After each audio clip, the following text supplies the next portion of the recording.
Hello, thank you very much, everybody, and welcome to the Transport and Place Scrutiny panel for the 3rd of July, 2025. During the meeting, all participants will be in control of their own microphone, so please ensure that you turn your microphone on when you are speaking and remember to turn it off when you are finished. All reports published as part of the agenda will be considered as read by members of the panel, and published reports will therefore be summarised to allow the panel to focus on questions. Item 1, we've got apologies for absence. I've had apologies from Councillor Byrne Mulligan for lateness. Anyone else? No, we're good. Okay, item 2, any urgent business? Nope.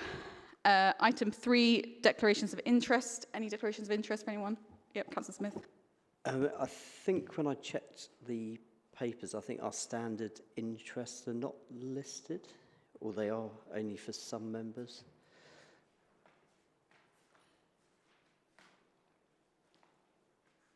Yeah, so you've got Councillor Dowse, Gardner, Hartley, Oban, Mulligan, and no one else has got any of this.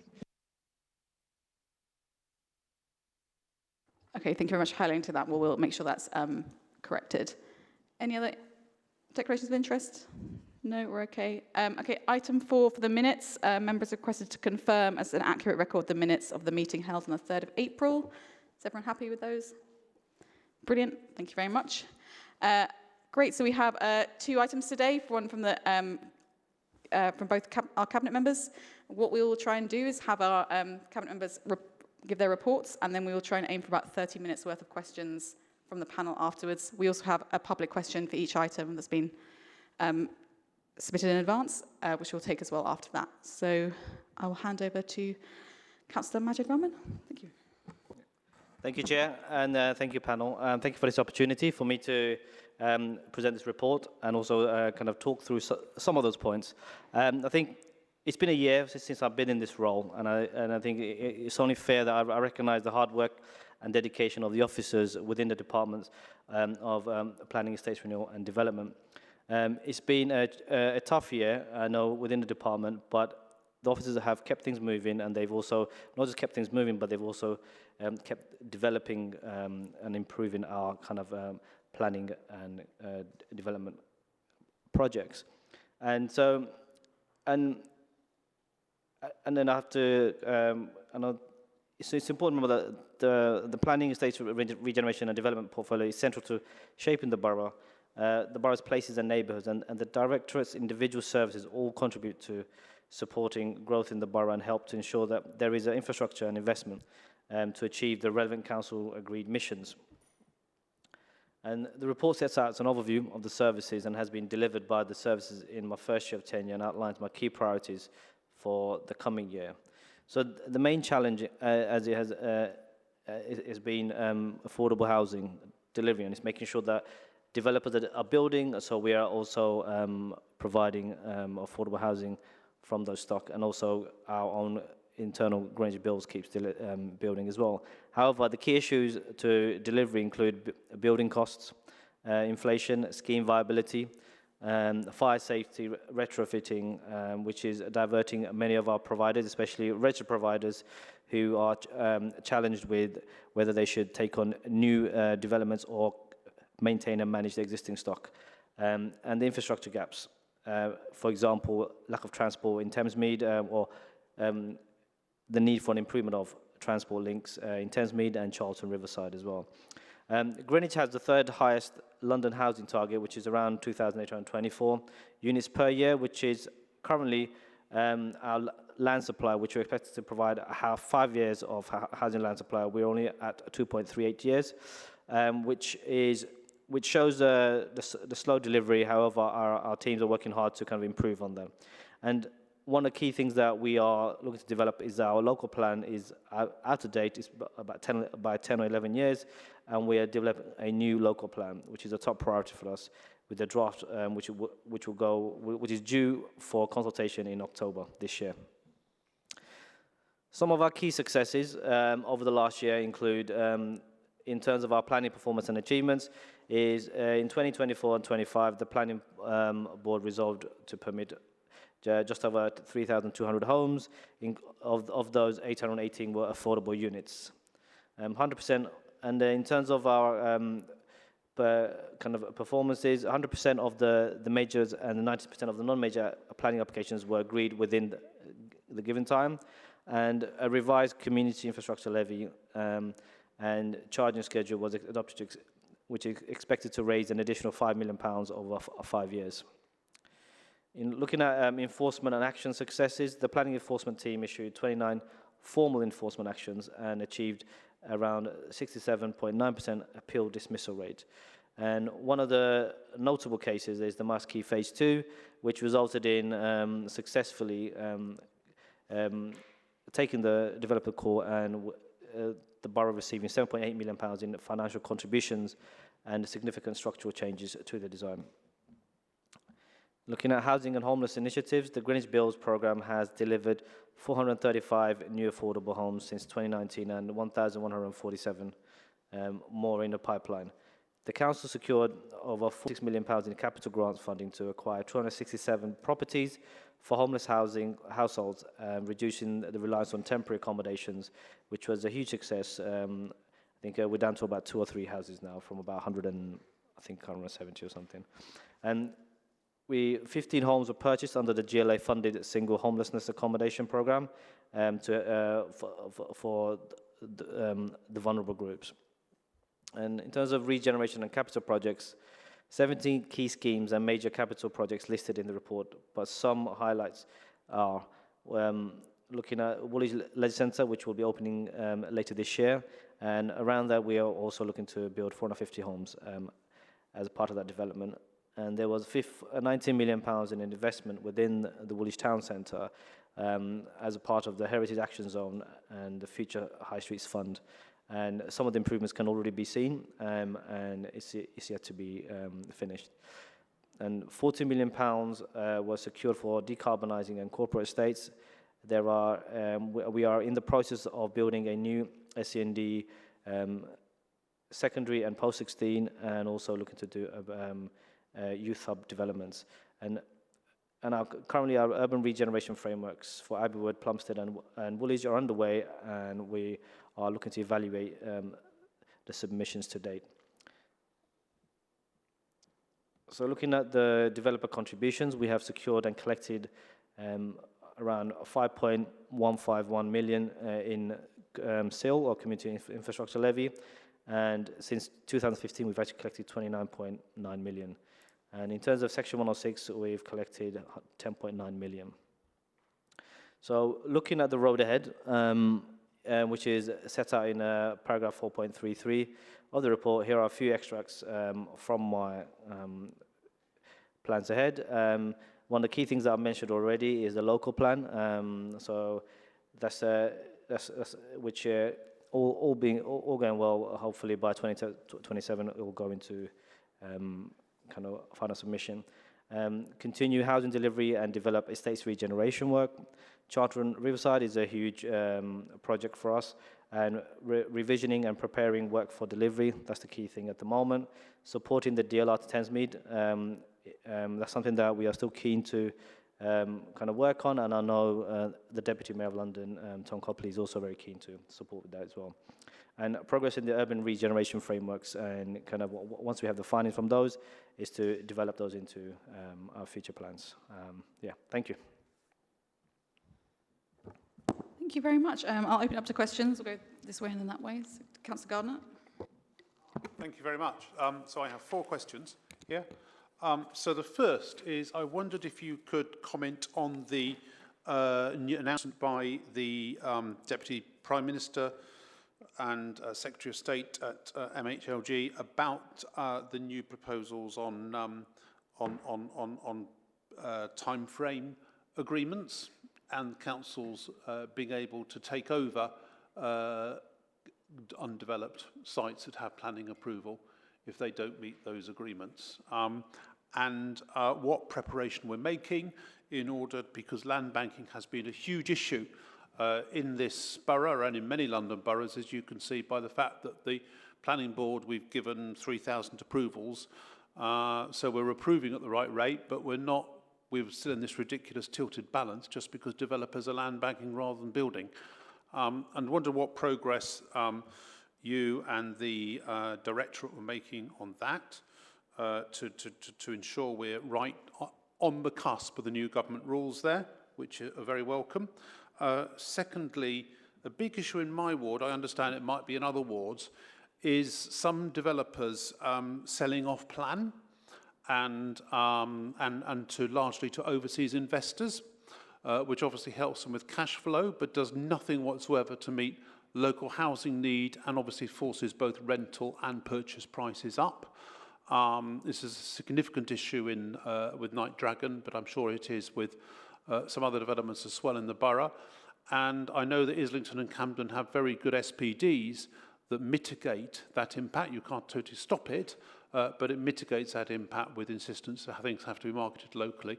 Wonder what progress, where we're looking to try and ensure that new developments actually meet local housing need, and whether we will look at what Islington and Camden are doing.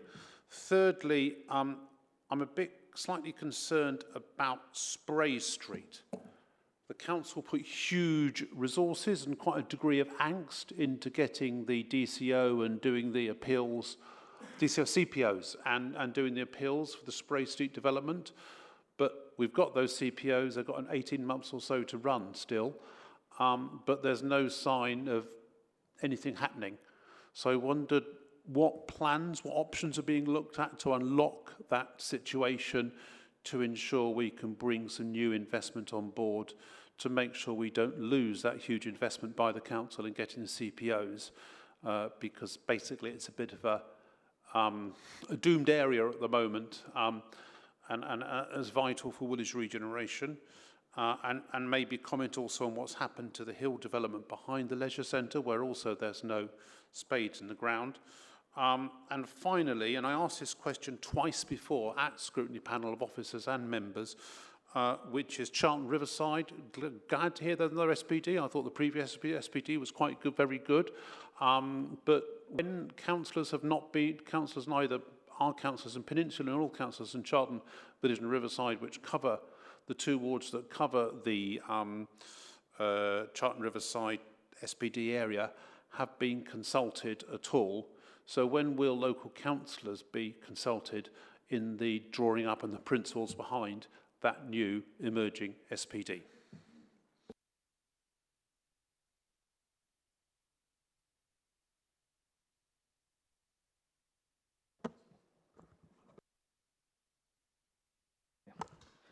Thank you for your question. I'll just come in a few points and then I'll pass it over to the officers to kind of go into a bit more detail. I know in terms of land banking, that's something that we, in the borough offices and the departments are very keen to make sure that that doesn't happen. So that's why we're working. We welcome that. We welcome the changes, but we've already been very proactive in making sure these scenarios are avoided within the borough. But I'll let them come in a bit more detail. And in terms of kind of looking at, I'll just touch on Spray Street and Charlton Riverside. I know Spray Street, since I've been in my role, it's something that's been at the top of my agenda. And we've had several conversations to make sure that exactly what you've suggested there, there's a lot of work that's gone into to make sure that the project comes together and something positive is built there. So there are some productive conversations happening. And I'll let Dermot share a bit more detail. I never know where the line is and what we can and can't share, so I'll let Dermot come in on that one if that's okay. But in terms of Charlton Riverside, I know the previous SPD is a bit out of date, so one of the things that we do have to look at is to kind of revise the plans to in terms of how we go forward and bring all the different partners together to make sure that we are having conversations with the Mayor of London and around kind of bringing together a plan, a joint plan to make sure that the future developments kind of meet the designs and the requirements of the current times. But if you want to come in. But if I may, when will councillors be consulted about the local councillors that represent that area, which is Peninsula and Charlton Village and Riverside, when will we be consulted? Because I've been asked and promised a few times, but it's not happened. Yeah, and I thank you for that. Yeah, so sorry, but in terms of when it will be consulted, obviously, as soon as we have a clear timeline and plan for that, we will make sure that the local councillors are brought in as early as possible. So at this stage, I can't say exactly when, but we will be ready to make sure that you are involved.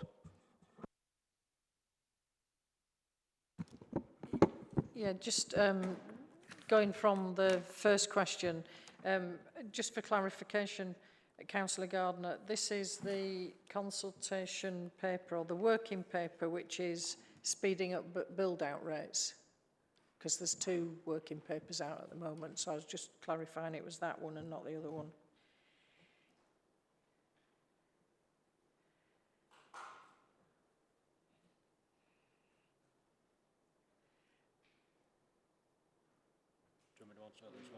Is that a question for me? There was an announcement, I think, on the 25th of May, which was all over the papers, about time frame agreements and the ability then for councils to buy back. I'm not sure buy or reclaim land, undeveloped land. Yeah, so I approval. think this is the planning reform working paper that's out at the moment. So we're actually we're not going to reply to that because of time constraints. But what we are going to do is, when they bring out a working paper, it then becomes a consultation later on. So in 6 months' time or a year's time, whenever they bring forward the considerations that they get at this stage, it will then come out as a formal consultation. At that stage, we'll engage. But we're not engaging with the working papers at the moment because we're going through the local plan.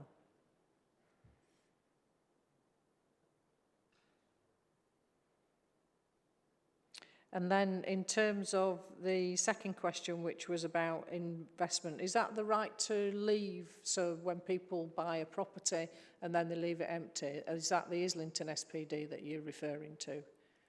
Yeah, it was Islington in particular. Yeah, so, the SPD to stop, yeah, to try and mitigate the impact of developers selling most things off plan to overseas investors. Yeah, and then they're left empty and they're not lived in, yeah.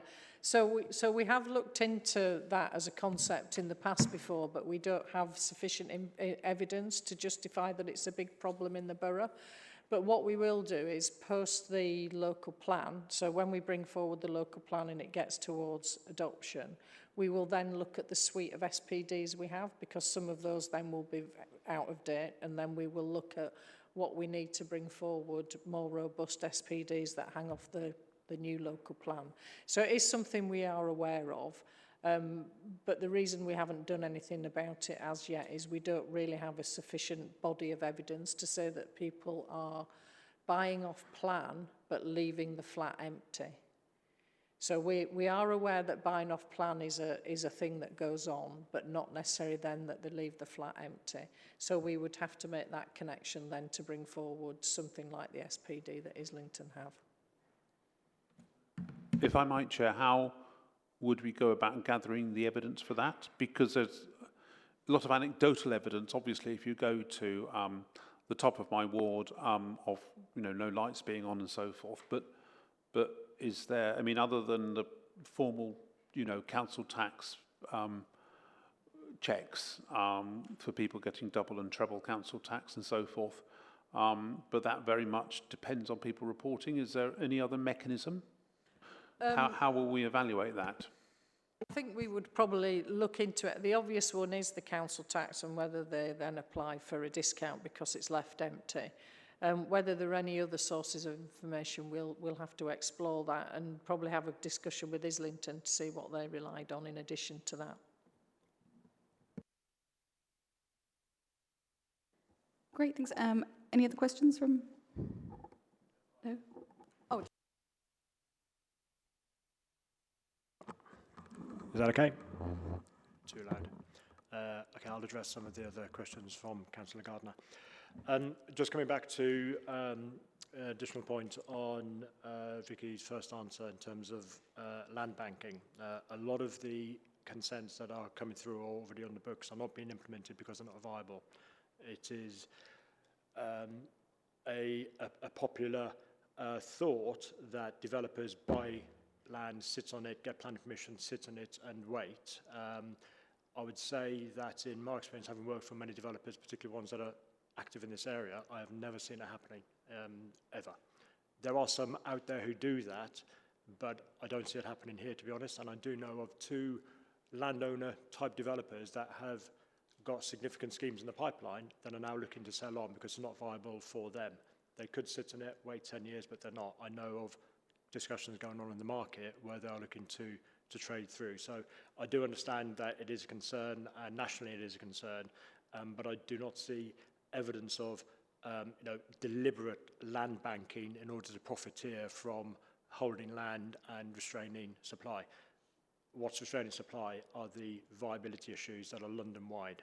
What we're seeing in this borough is happening across London. And again, I've worked in 3 London boroughs in the last few years, and they're all experiencing the same problem in terms of viability, deliverability, and therefore consents not being delivered.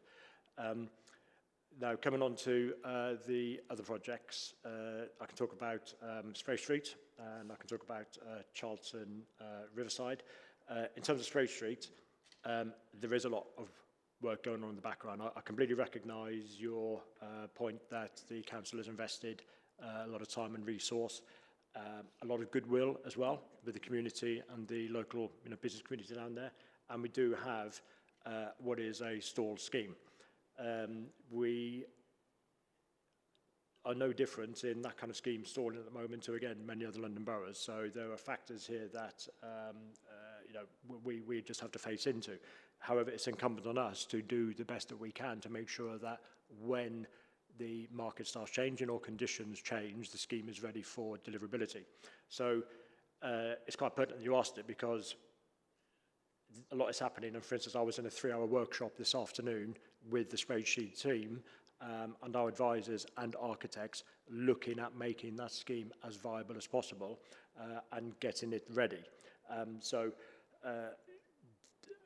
While I can't give you specifics at the moment because it still is work in progress, we are very mindful of the CPO expiring on the 22nd of August 2026 and all of the components that need to be in place in order to gain the confidence to execute the CPO and push it through to deliverability. What we will need to do, however, is address the scheme that we've got at the moment. There's a lot stacking up against the scheme, not just the market, but some of the contents in the scheme. And without going into detail, because it's too early and we need to do proper consultations, the scheme itself is just it's carrying a lot of weight, and we've got to make sure that the number one priority out of that is homes and place, and then the additional factors come in when the scheme can make it viable. However, we do have a ticking issue there in the CPO, and if we lose that, we've lost it for a generation. Those kind of CPOs come around very rarely. Fairly soon we will be able to disclose much more about it. It is slightly sensitive at the moment, given promises made about dates to start on site, those promises not having been met, the concern and uncertainty, very justifiable that creates in the local community down there.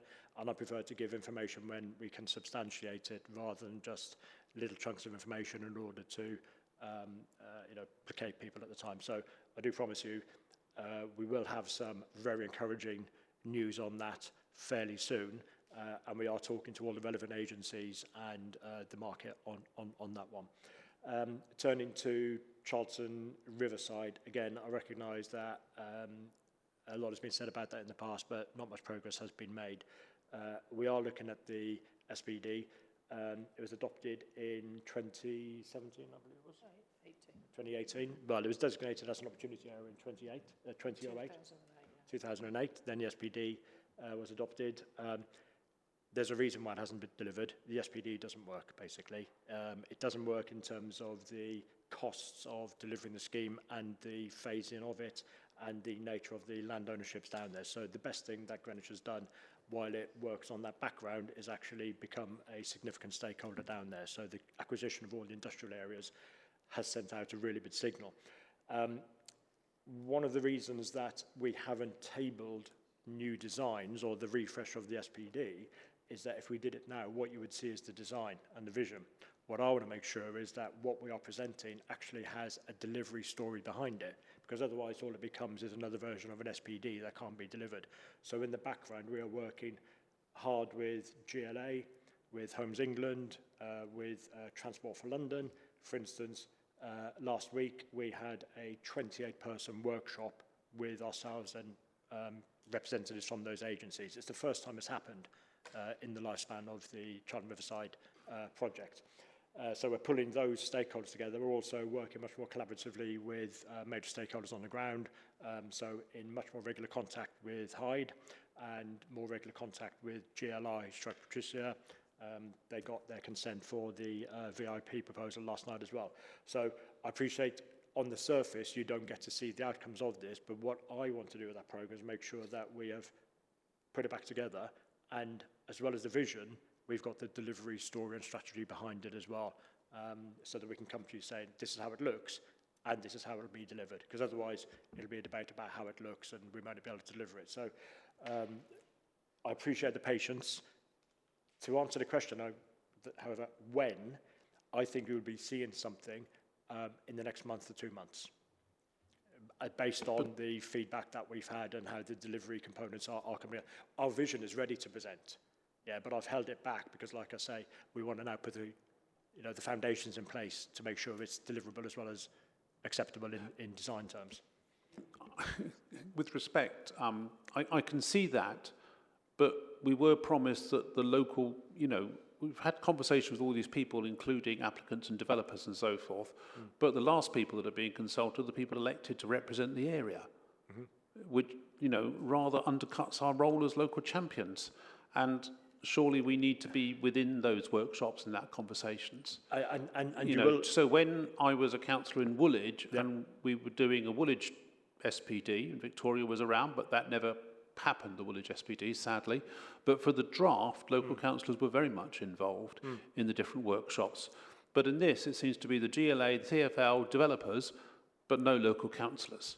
So it does seem to be a very top-heavy approach that we find out afterwards and sort of served on a plate, whereas obviously surely we as the local elected members should be fully involved from the outset in terms of the principles and so forth. Understood. And we're possibly talking about two different processes. The process I've described there is outside of the local plan process, which obviously will be subject to much more consultation. So what we're doing is preparing a scheme that has gone through that rigorous market testing, that rigorous scrutiny by the funding partners, i.e. GLA and Homes England, that will then provide an evidence base that will then go alongside the local plan and be subject to that thorough scrutiny.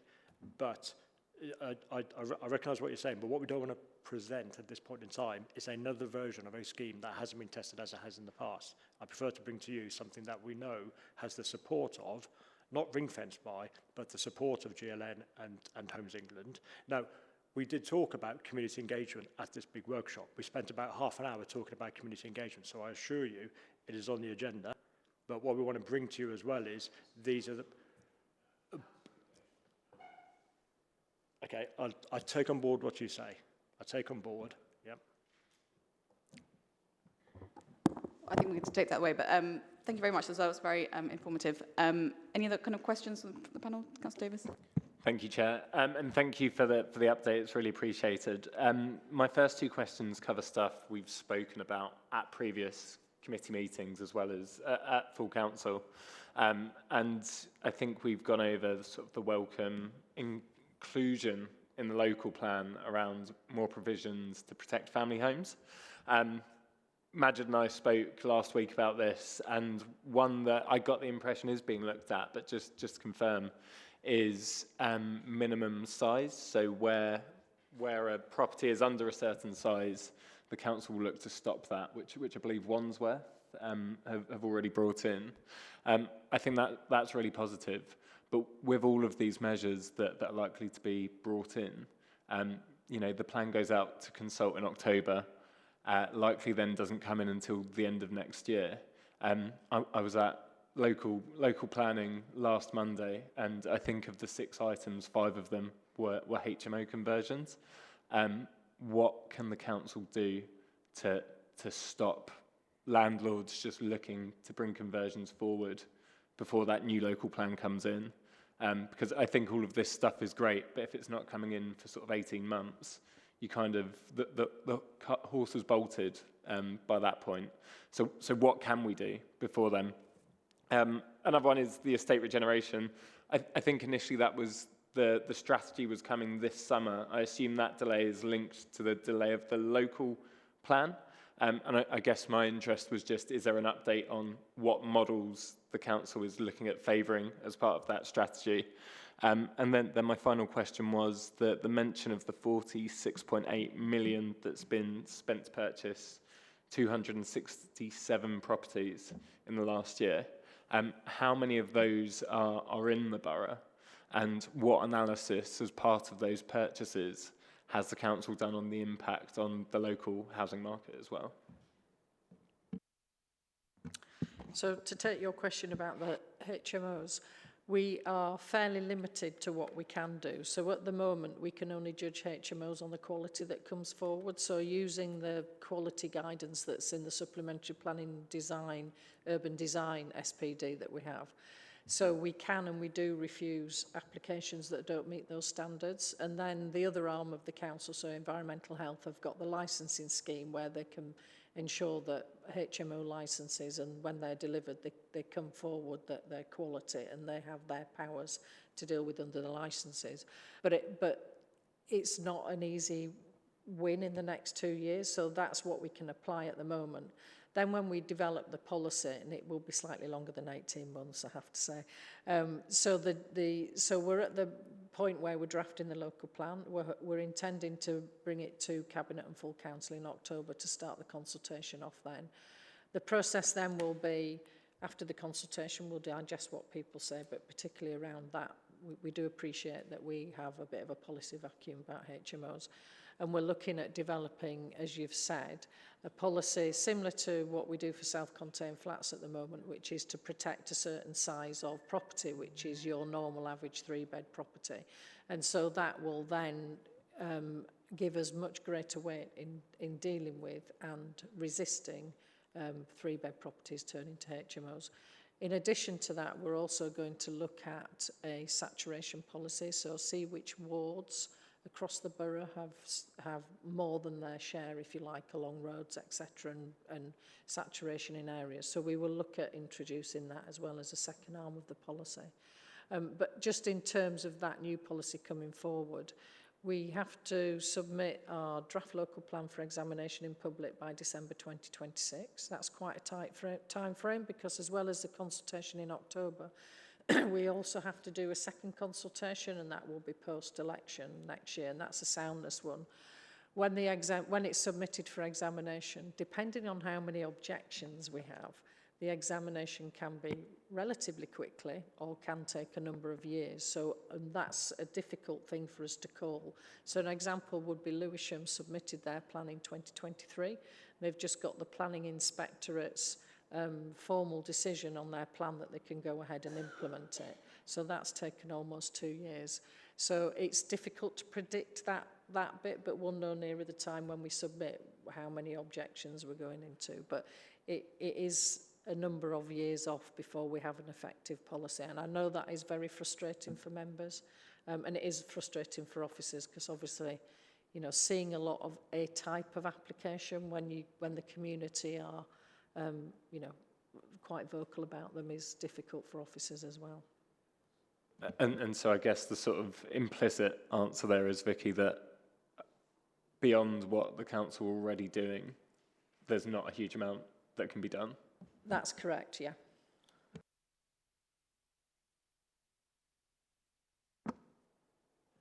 Okay, on to the acquisitions. As far as I'm aware, they are all in the borough. I will double check though, but my understanding is that yes, every single one of them is. When you say impact on the market, can you just elaborate a bit on your thought process there? Yeah, of course. This is something that we've raised in the past, but not for a few years. And it's more if the council are buying properties within the borough, and you know this will be a variety of properties. The fact that those properties aren't then being bought by local families, people who live locally, and whether that is then distorting the local housing market, prices, etc. And so what analysis as a council have we done of the potential risks that might be happening from where we're purchasing a decent chunk of properties, although you know, when you do the calculation, these aren't properties at incredibly high prices, but it is a decent number within the borough. Yeah, okay. So I understand the logic of the question. I'm not aware of any analysis that goes on in addition to the evaluation of the properties themselves, but again, I will double check and get back to you. What I would say is that there's two scenarios in which we buy. One is where they're not available to the open market, i.e. they are maybe Section 106 or they are specifically affordable properties, and therefore, we're not distorting the market. You could say we are in competition with registered providers, but we know they're not very active. The other situation is where the developers come to us because they can't sell them on the open market and they're offering them to us at a discount. So if it addresses the kind of, the background to the question, I would say we're not interfering in the market because we're not competing with buyers because evidently they haven't bought the properties. If anything, what we're doing is kind of maybe bringing the market down to a more affordable level, setting new benchmarks, calming, the developers down, and then, developers will come to us and we can put those properties on the market because otherwise they'll sit empty. So, there's many ways to kind of skin this one, but I would say that our intervention is actually assisting supply. What we've got to be careful though is that we don't prop up development, that we bring new development on board as well, and because otherwise it will not yield new development if all we're doing is buying stuff that the developers should maybe put a bit more effort into marketing as well. So we've got to be careful to almost be their buyer of first resort.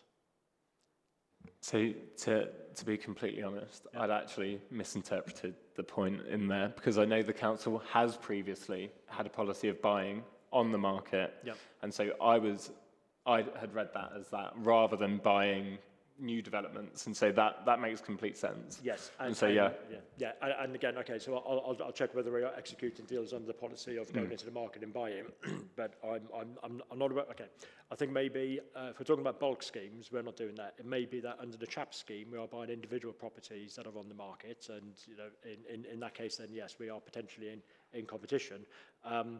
But in some cases, we have to be because that then relieves the temporary accommodation and the homelessness burden as well. So, you could argue that what we're doing is actually moving the market forward with a bit of intervention, but what we wouldn't do is significantly overpay. We're certainly not going to create a spike in the market. Okay. Estate regeneration programme, shall I give you an update on that? Okay, so we're coming to the end, we're going into the last phase of the current estate regeneration programme, Woolwich Estates with Lovell, and that's due for completion in 2028. So the reports that you're referring to are for the next generation of estate regeneration. There is one estate where, due to previous work being done on it, it is currently going through a design, and we've locked down the design just in terms of concept testing and so on. Now I want to put it through a more commercial testing. In the background then there were 4 other estates that were identified as being the prime candidates. However, what we need to do is be very careful to not chase numbers but look at the more holistic benefits and drivers behind regeneration. So what I've done since joining is sort of instructed a review of the strategy behind the programme and what it is that drives regeneration. We've concluded a very interesting data insight exercise using DG Cities, where we put all the estates through a deep dive on data, and it threw up some very interesting comparisons between the candidates that were based on numbers and yield versus those that offer a much more holistic benefit to the community in terms of well-being, early intervention, life outcomes, XYZ. Also, what we need to do is make sure that our estate regeneration programme is aligned with the asset management programme in the HRA, so that we are not basically competing for the same sites. Alternatively, to know if there are sites that we should encourage them to just invest in because we won't be ready in time. And I think that really needs to come together before we finalise what estates are going to be in that programme. What I would say, though, however, is that work slows down in order to speed up. Again, I've worked on many estate regeneration projects and programmes, and halfway through the programme, you wish you'd done things at the beginning because you then hit problems. So while it may sound like it is not yielding the estates and the sites going into delivery yet, I assure you that the outcome will be better and probably no later. Because what it will do is make sure that they're fundable, we've got the community on side. We're also working on processes in terms of building frameworks for delivery as well, looking at alternative methods of procurement, basically rebuilding the programme from the ground up rather than, like I say, just chasing numbers. Great. So conscious of time, but did Councillor Dowsall or Councillor Smith, do you want to come in with a question? No, happy. I said one sort of general one, which is more of a theme of how you're sort of finding working with other departments. So I suppose around two areas. One with like bulk acquisitions, how you found working with like the housing department and what their needs are. And another example would be around sort of the public realm projects. So like you mentioned in your report, the Woolwich Town Centre. And I walked past lots of kids playing in the fountains, look very happy.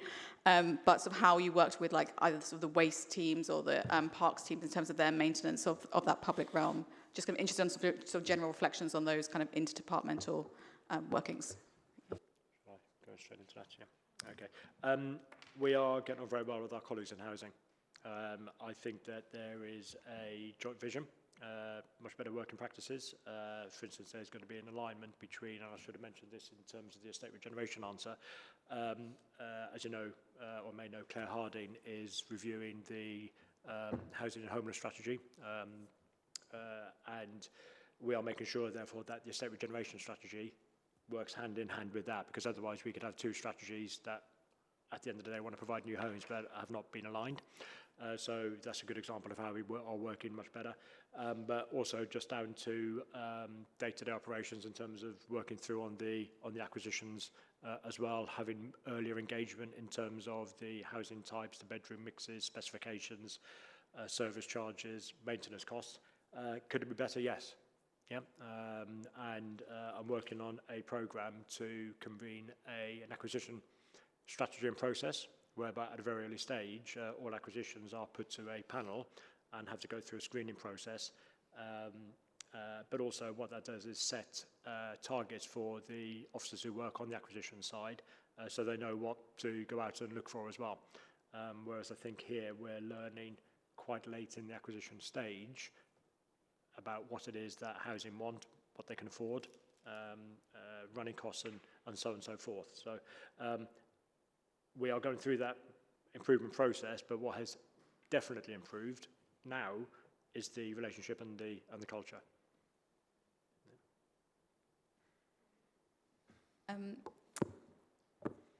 Neil Robertson, did you want to ask a question before we? Yeah, do you want to come? You can use the microphones on one of the sides.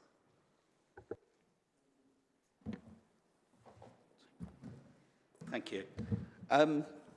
Just a couple of items. You've showed us 20 million in SIL funding. Is there a way we can see that money being spent? For example, specifically cycling for me, in Norman Road, there was some specific funding for local cycling improvements. I've not seen where that money's been spent on local cycling improvements. Is there a way we can see this funding and see where it's been spent? Because in that specific spot, it does need some investment to get rid of the parking that blocks the street, so making the cycling safer there. The other item I wanted to ask about was PTAL, if that's applicable to the discussion today, because one of our officers is currently working with TfL on the PTAL scoring, which goes on. They've accepted that the PTAL they gave for an area near Kidbrooke Station was incorrect, and they're still working on correcting that.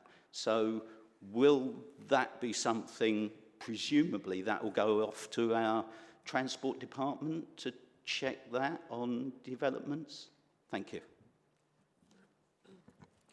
So just in terms of the SILS spending, each year we have to produce an infrastructure funding statement. I'm just having a quick look online to see what year we're up to.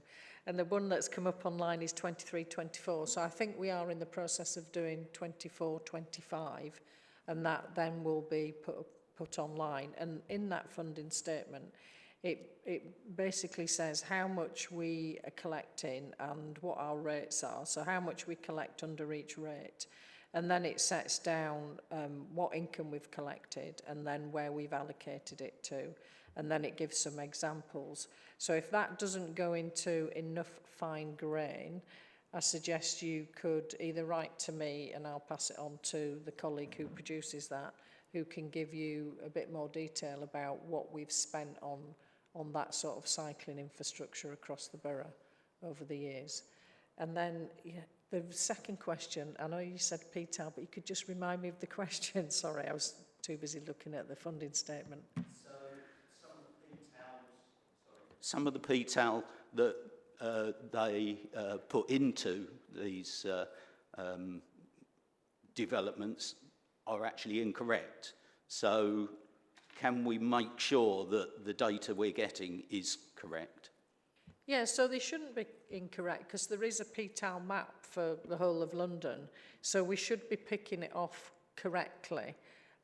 So I don't know if you've got any specific examples that I could look at, because we should, when we refer to a PTAL in a report and judge it against the development and whether it's appropriate in terms of density, etc., we are using that PTAL map, and we do obviously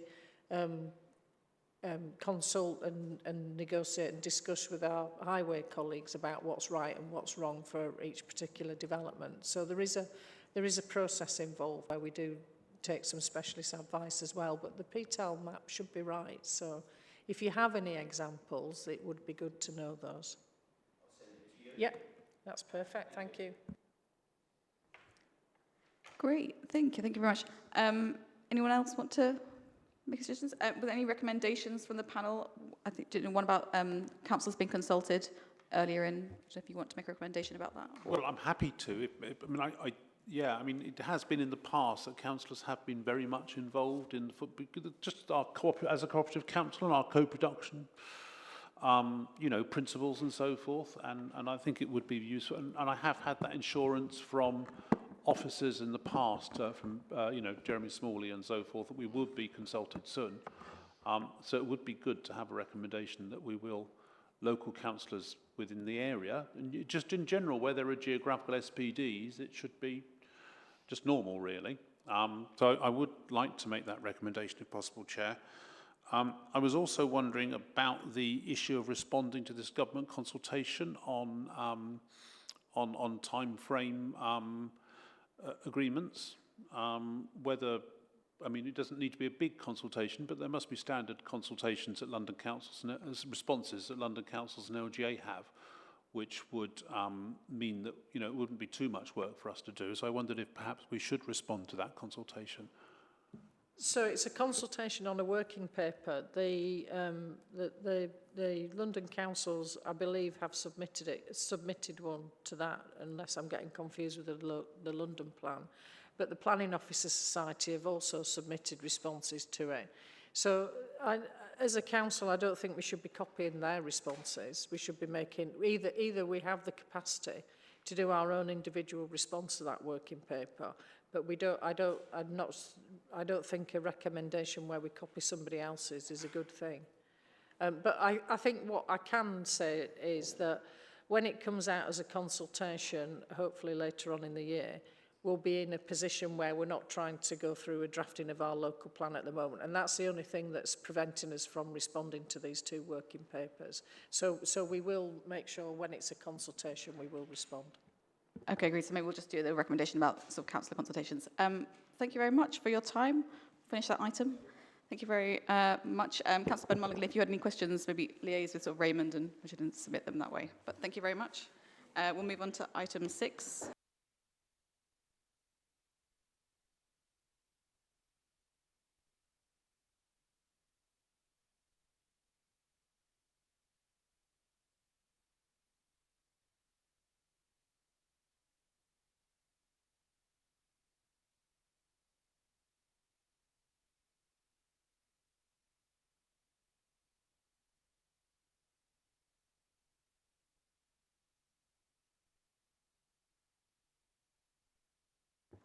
Thank you very much. This is item 6. It's on the Transport Work Programme and some cabinet member update.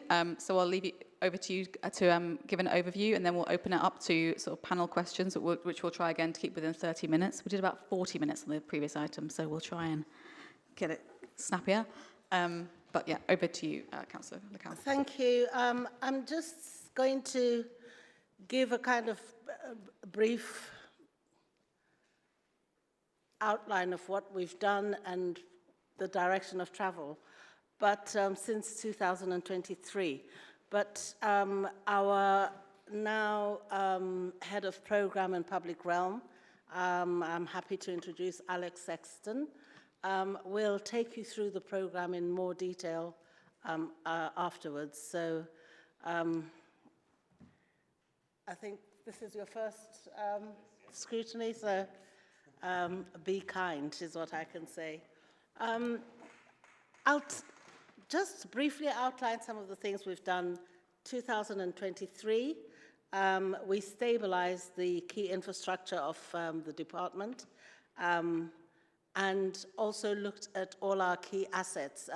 So we did a stock condition survey of our roads and street furniture, which included the gullies as well as the lighting and so on. We also, as transport had moved to away from regen, we had a department that was very short in staff, and so we had to reorganize the whole department. And at the time, we were working with no key strategic staff, so no heads of services. So it's a miracle that we've got to actually where we are at this stage. During this time, we developed the transport strategy and associated action plans, as well as delivering the emissions-based charging structure. We commenced the East and West Greenwich Management Scheme, which we had said we would come back to following the scheme, which was just with West Greenwich. And so that's still in progress. And so I'm not going to touch on that at this stage. And we delivered quite a large area of blocked CPZs that, in fact, 7 in all, that had been agreed prior to my taking the role, but had been sitting and not being actioned.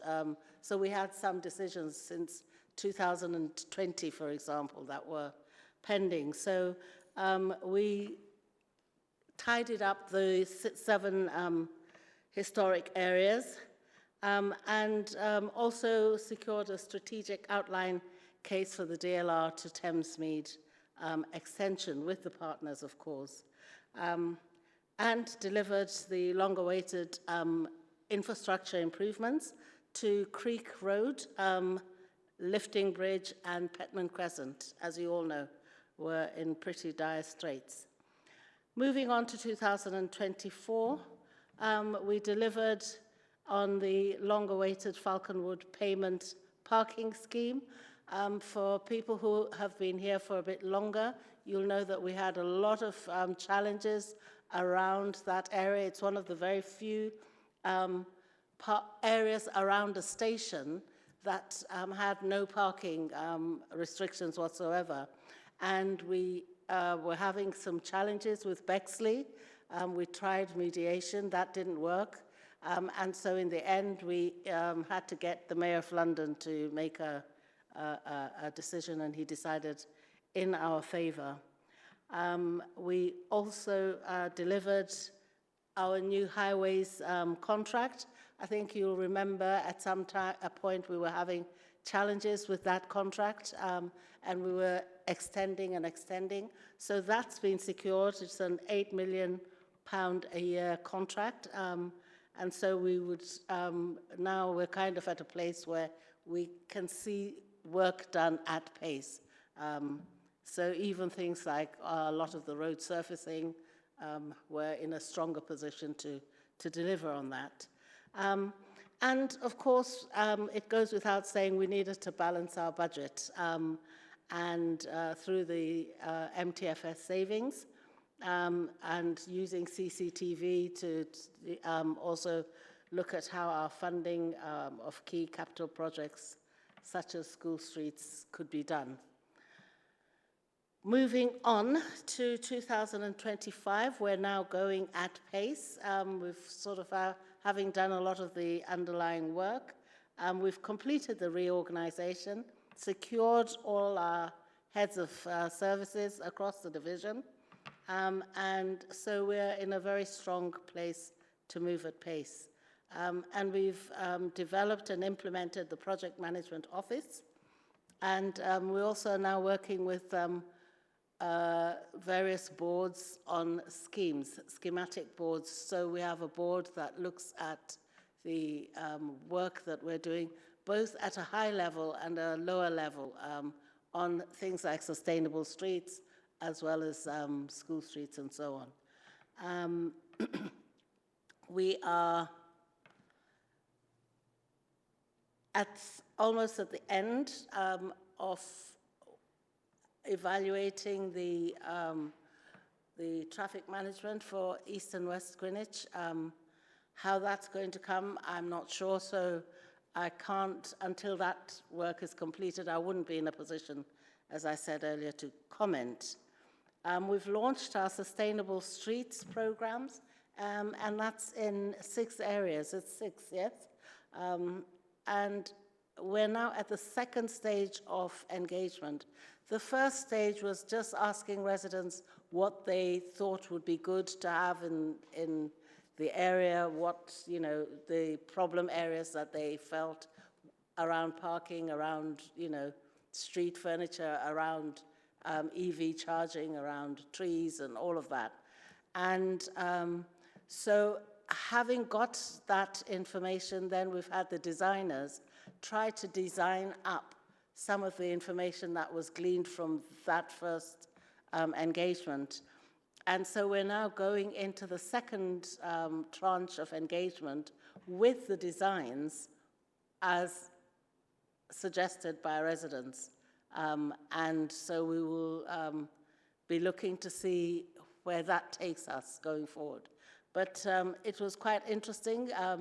I was looking at some of the breakdown of engagement, and suffice it to say that people in wards even away from the sustainable street areas were engaged in the consultation and had a lot to say. So that's been very successful. We've had, I think, over 3,000 responses on that. So, you know, we're moving at pace with that. We are also engaging, and we've launched our School Street program.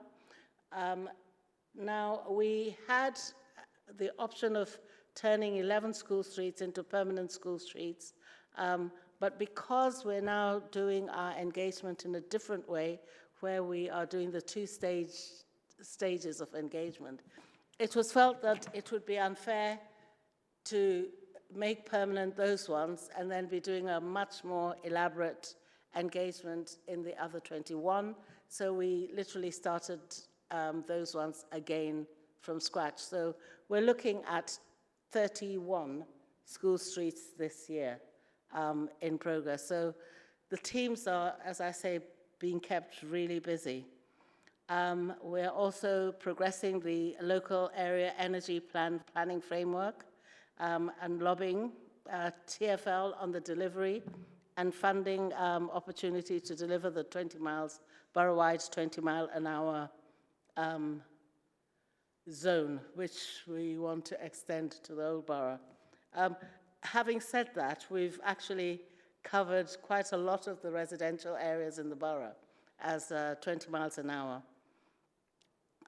Alongside this, we're lobbying TfL for better bus connectivity, certainly from the south to the north of the borough, pushing Southeastern to ensure sufficient timetabling, the introduction of traffic management measures where needed, as some of our colleagues will say from Eltham, there have been several requests there, and certainly improving safety and accessibility of our streets and public spaces for everyone, especially people walking and cycling. We're trying to make it easy for people of all ages and abilities to have a healthy lifestyle and reduce car dependency in the borough. I have to say, we're not where I would like to be there.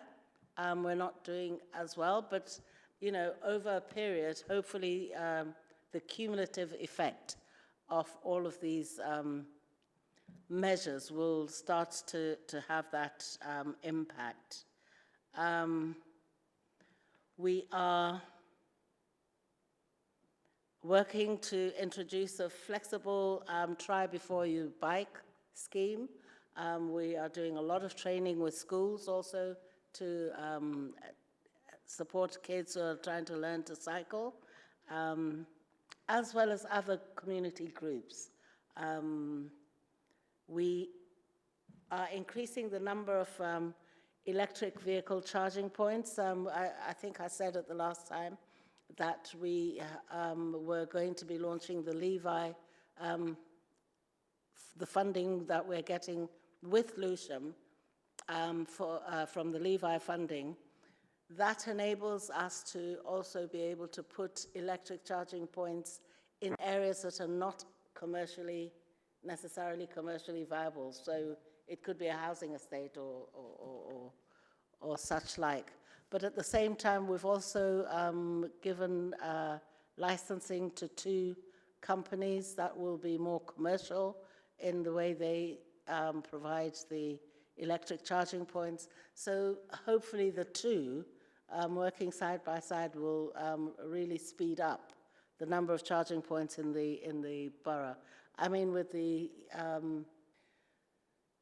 the licensing ones, we are expecting 200 charging points per year. So, and then, of course, I haven't got the figure offhand for the Levi funding.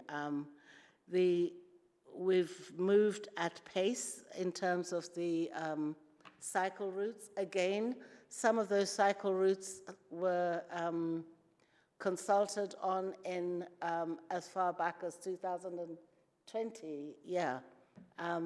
Then, in all fairness, TfL kind of thought, okay, we'll just stop here. We've done the consultation, we'll go and do more work somewhere else and then come back. But we're trying to tidy up all of that and get the whole infrastructure that we've got the funding and that we've consulted on completed, so that we can start looking at linking other places. Quieter routes. Yesterday I was talking to some of the other councillors on linking the Eltham to Greenwich cycle route, which we're quite excited as part of the connecting Eltham to the north through active travel as well. So that's kind of very positive and exciting. I could go on, but you know, I do think we've been quite busy, and I could go on, but I just think that you guys have got a lot to do today. So with your Fridays, is it Friday? What's the date today? Thursday. I'm losing track. So I'll stop there and just give you a chance to ask questions before handing over to Alex, who will give you more detail than me. Great, thank you very much. I think it almost feels like a Friday, and you've all clearly all been very busy, and very good news about your staffing success and heads of services. Welcome. So we'll try and do sort of 30 minutes questions from the panel. We'll kind of go this way around this time. Yeah. So did Councillor Smith, do you have a question? Have I got a question? I've got a lot of questions. Lamppost charging. So lamppost charging for electric vehicles, we've got several, because I know we've had various trial schemes. Do we have any data on how much they're used? So do we know how often lamppost chargers are used? Because I hardly ever see anything plugged into them. So I don't have that data, but I can request it. and get back to you on that. I guess just a bit of background on the funding streams. So with Levi funding, the idea is that will be bollard charging. So that's what that goes with, and it'll be physical EV bays put aside with those. And with the Levi funding, it's around 1,000 charge points that can go in under that.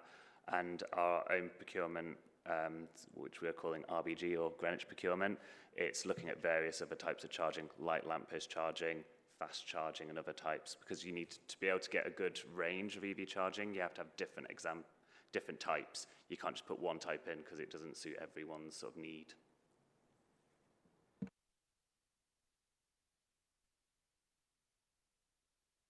Yes, I've got a few separate ones. So, I mean, I'd hope with the bollards that we're putting the bollards in the road and not taking up the pavement space. Yeah, it's dependent on the footway width, basically. So there's design guidance that TfL has to do with charging infrastructure. So it's dependent on pavement width. If it's substandard pavement width, it'll be put in carriageway. So, yeah. On so it says we're going to review the suitability of up to 1,000 healthy, sustainable streets in a year and consult on them. Are we really going to consult on up to 1,000 streets, bearing in mind there's only about 3,500 in the borough, so it's like a whole third of the borough in 1 year? I mean, I'd like it if the answer is yes, but it seems a little ambitious. I would say that the areas we're looking at for the sustainable streets is a very large area. I mean, if anything, we've been kicking ourselves for taking such a chunk, because it's very work intensive, you know, even in the design. You know, at one point, literally at the point at which we were getting to the design stage, was the point at which we were just filling in those posts. So everything has been very, very tight. And, you know, we're hoping to get this done during this administration. So it is a big chunk. And once we've got those down, if all goes well and those are put in place, you and I know very well that the next tranche will be begging for it, because that's what happens. Because if you then have some measures in an area where you have displacement to another, then I think as you go on, it'll be easier, because people will want it all the more. And then I'll ask 3 cycling ones. So the first one is about committing to put in cycle hangers. There's 2 sort of major suppliers that we use in the borough. I've only got personal experience of one, and I only get complaints about that same one. So, you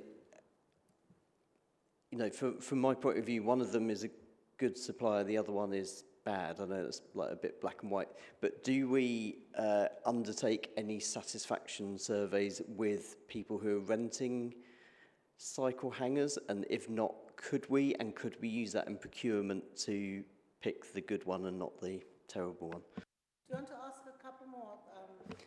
So the other ones are, thank you for pushing forward the Lime bikes. It does look like it's actually moving now, which is great. But to add complications, we've started seeing forest bikes back on the scene.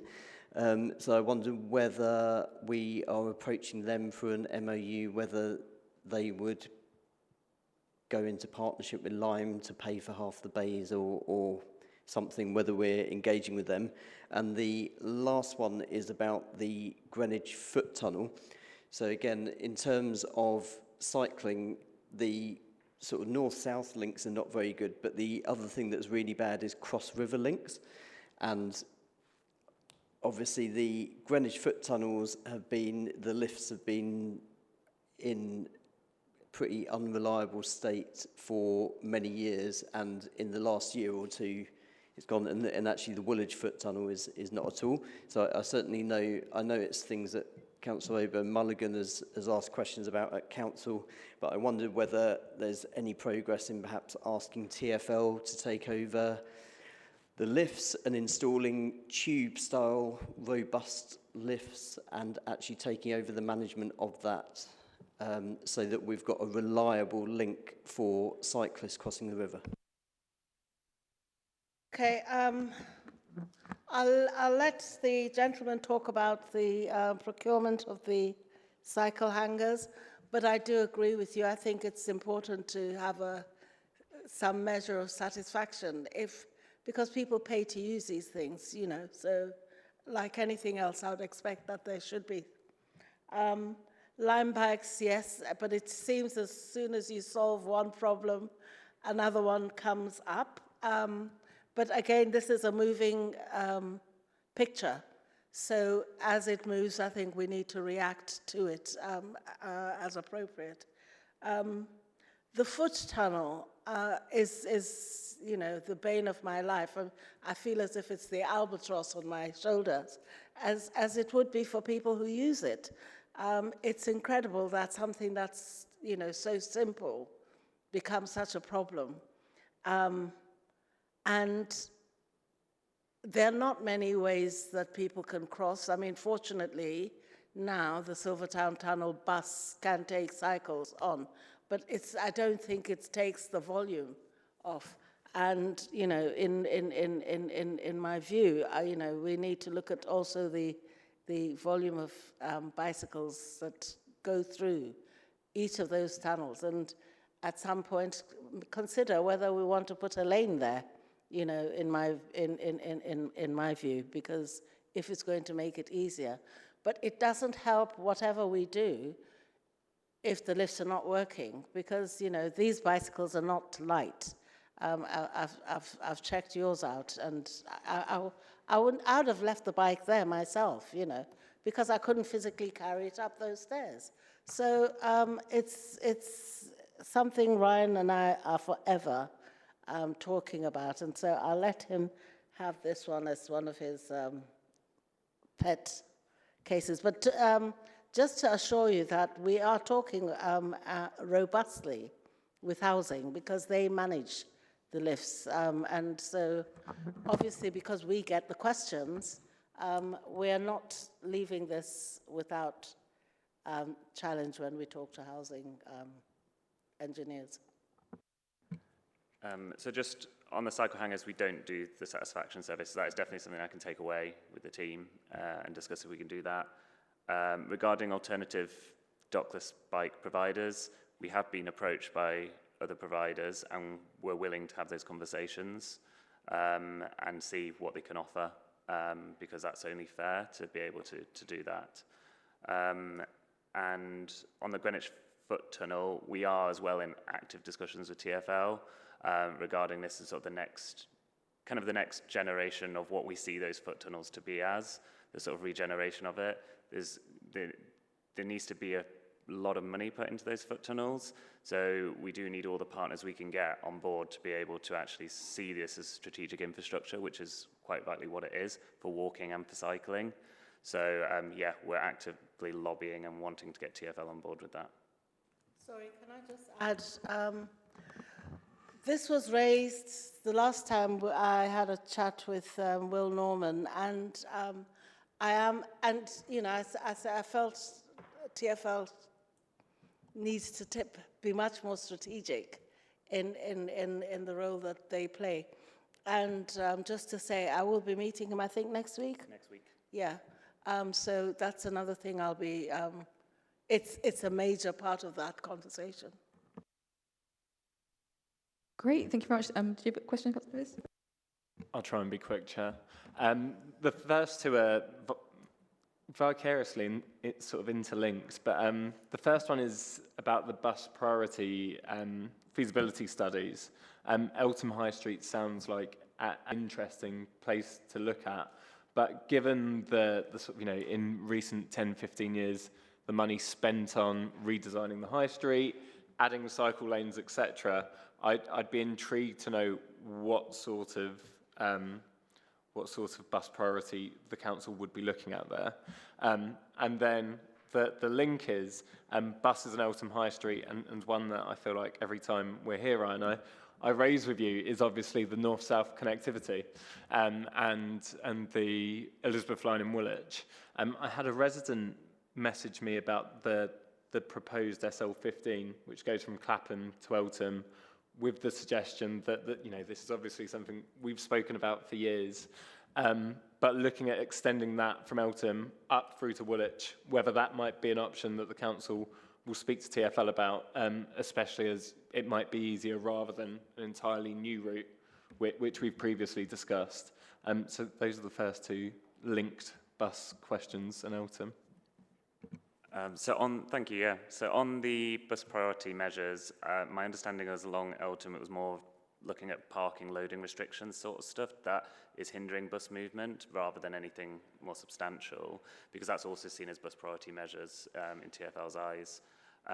Regarding the SL15, we have brought this many times to TfL's attention. Their line is that by doing this, it will make the journey time unmanageable and unreliable. So one of the things that I think we're wanting to work with TfL on is a bus strategy and action plan to look to the future of what we want to see, and also look at what we can do for existing bus services to speed them up along that route as well, because that can then, if that improves those bus journey times, it could then allow for that and a super loop route or something to go that way, because then those journeys can become more reliable. So we're trying to look at that more medium-term thing to be able to actually, with those conversations with TfL.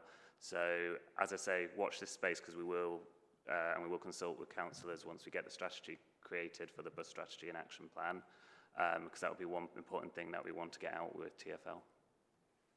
And again, I'd like to add that, you know, I think that whilst we have carrots and sticks that we use when negotiating with, and TfL are our partners regardless, but we have money from Section 106 for improved bus connectivity, and so we want to see how we can use that to support our aspirations of that better connectivity. No, that's all very promising, and I think, you know, anything that ward councillors or council in the south of the borough can do to help with that lobbying, I think all of us cross-party would be happy to do.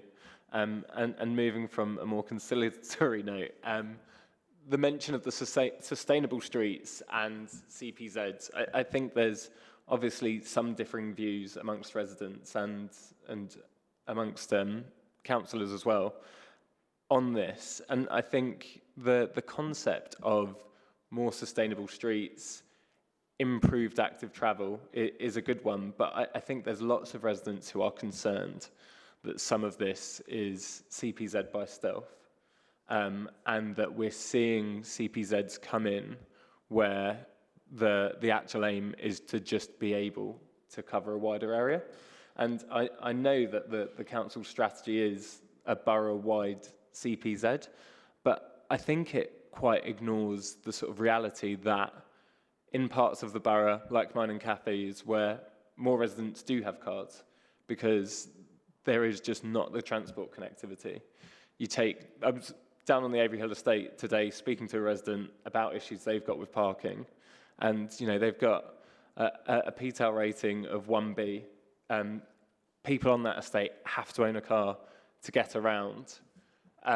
But if you were to put a CPZ on that estate, the impact would be awful on a number of residents. And so it's really a plea to have, you know, an approach where we're not trying to do one size fits all, and to make sure that where there is that pushback on CPZs and where residents feel there isn't a need for it, to engage with residents on that and come up with different solutions rather than having a blanket CPZ. I really empathize with what you're saying, because I represent a ward that is also very challenging, and so many people, in order to get up and down. I mean, there are slight improvements now because you've got the Elizabeth line in Abbey Wood. But for a long time, Thamesmead and people in Thamesmead have felt that they needed a car in order to move about. But when we say that we are looking for a borough-wide CPZ, I think it has to be assumed that in order to get to that point, we're also going to have got other things in place. So we've just talked about improved bus connectivity and so on and so forth. And that's why we've started in the areas where there is the best connectivity as such. So the issue is not there yet. So when we go further afield, then we'll have, and the discussions will be different because there are different issues in those areas. So yeah, I'm very much aware of that, and we'll take that on. Great, thank you. Yep. Thank you very much, Chair, and again, my apologies for being late today.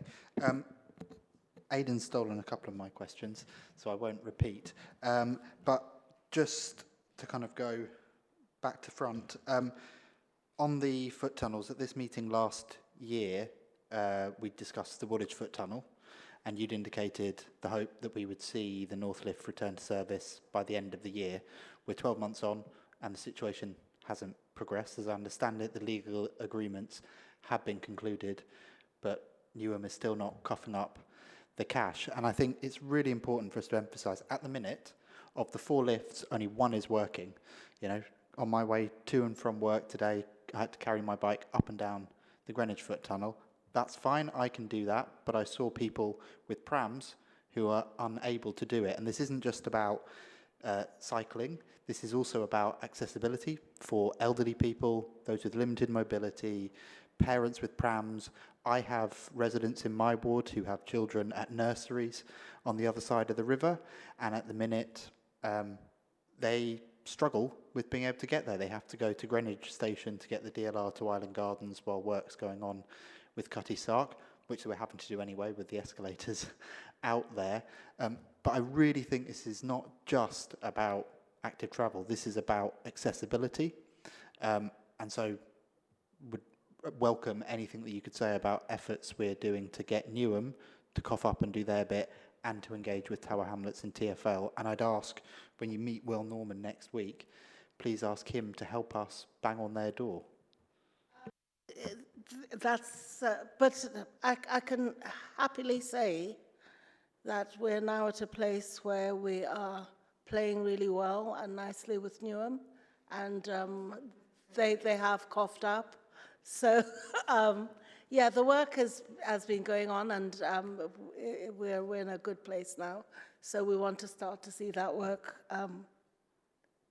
commissioned and started as soon as possible. Great, and I'll ask my other questions, but if we have any indicative timeline on when we may see those works commence, that would be really great. I'd be really grateful if you could share that. Just on a couple of other things related to active travel and cycling. It's fantastic that we provide hangars and bike racks, but I won't specify the location. But at the weekend, I was in a busy part of the borough, and around a third of the bike racks in a very busy area, one could lift out of the ground.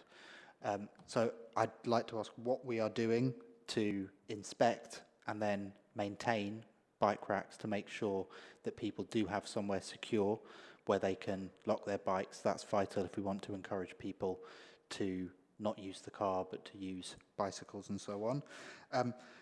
Also would be interested in hearing any engagement that we might have had with providers like, I think they're called Our Bike, who provide rental cargo bikes. They partner with businesses or community centres to locate electric assist cargo bikes.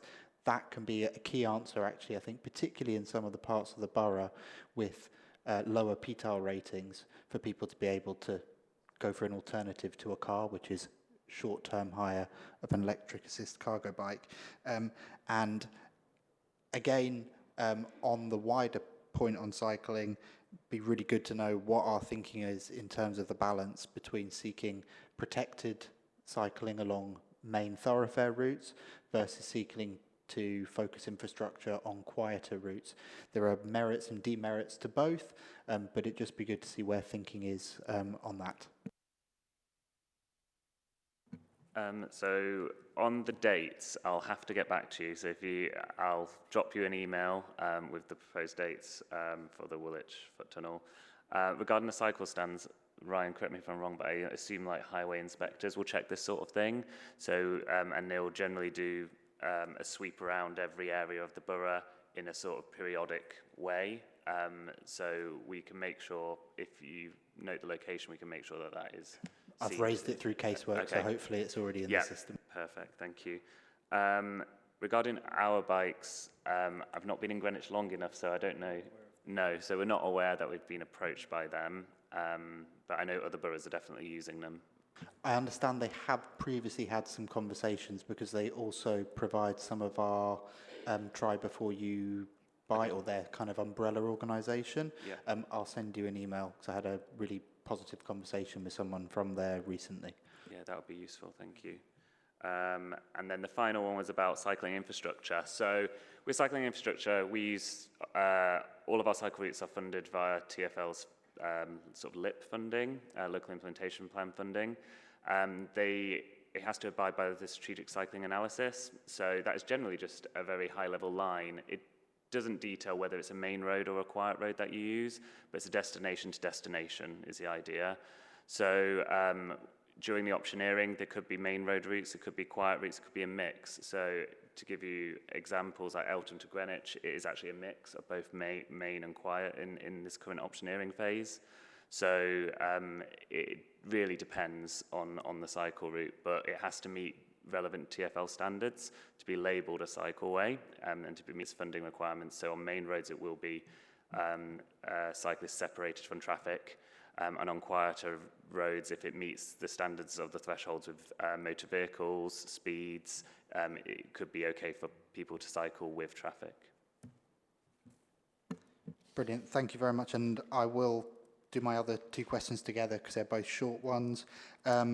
On the EV strategy, is there anything that we're looking at there in terms of guidance about home charging, as whether we like it or not, this is happening, but at the minute it's a bit of a wild west, and I think we need to get some clear guidelines in place so that people are not just freestyling it and as a result often causing pavement obstructions.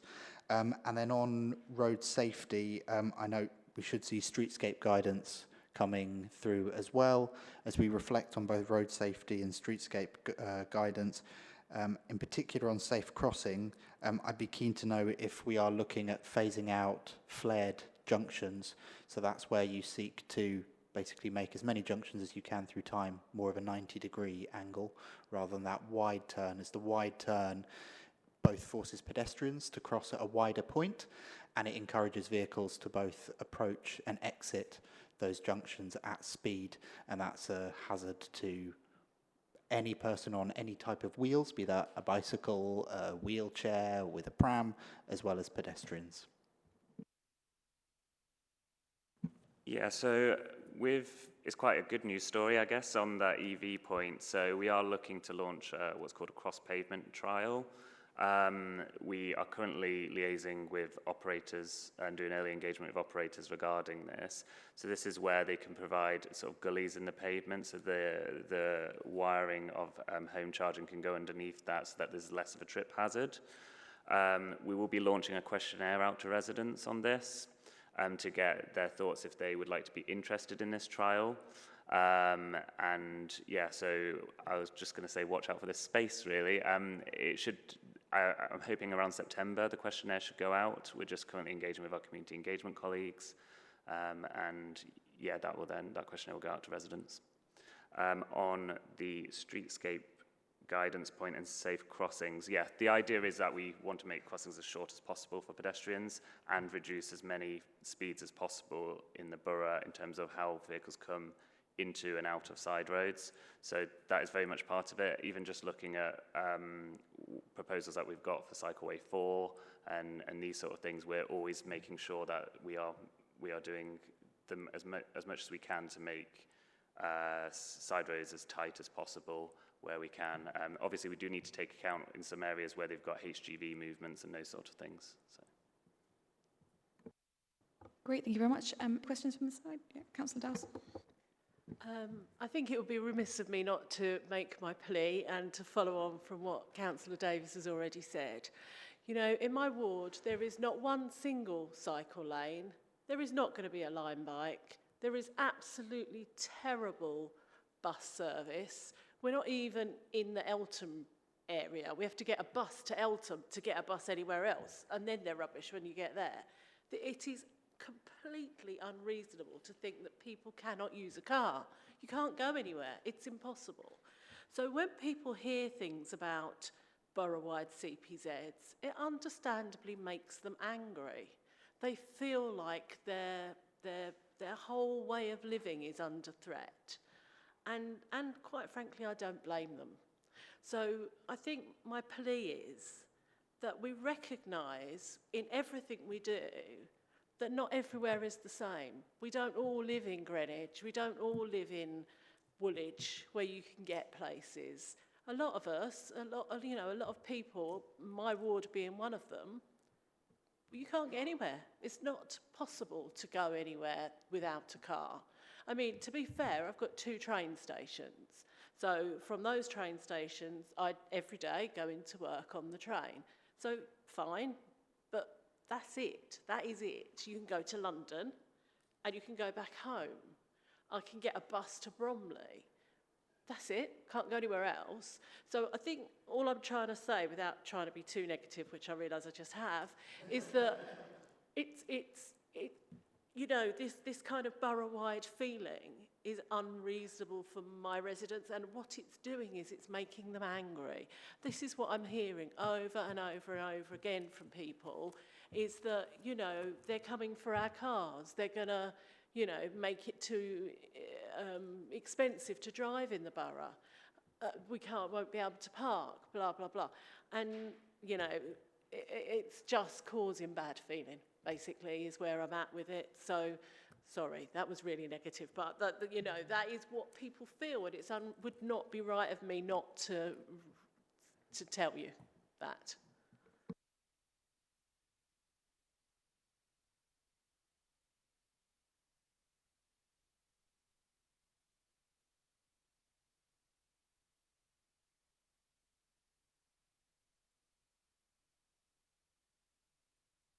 Thank you, sorry, Chair. We'll find different challenges, and, you know, we need to be able to engage with residents, but we also need to be able to explain why some of the decisions we've made, but we're still away from that, because we have a lot of other things we need to make sure are in place first. Sorry, but I don't think people are hearing that. I don't think people are hearing that message, that we won't come, you know, we won't put these things in place in your area until we've improved things first. I don't think that message is getting through. Then we need to do more work in our messaging, is what I'd say. Thank you. And I can, you know, the team and I can take that on board. Great, thank you very much. Councillor Gardner. Thank you. Councillor Smith has set a standard to try and meet. First, I just wanted to say how pleased I am that we've now got a good team together, and we've got a great strategy, and we've got a clear direction of travel, if that's the right phrase, and we're making, I think we're making some significant progress. Obviously, I'm keen for more pace and greater ambition, as always. But I think there's been a huge turnaround in a few years. So I just think we ought to mark that. I've got a few points. So this big improvement and our ambitious plans, do you think they will be well reflected when the Healthy Street scorecard is published next Tuesday morning?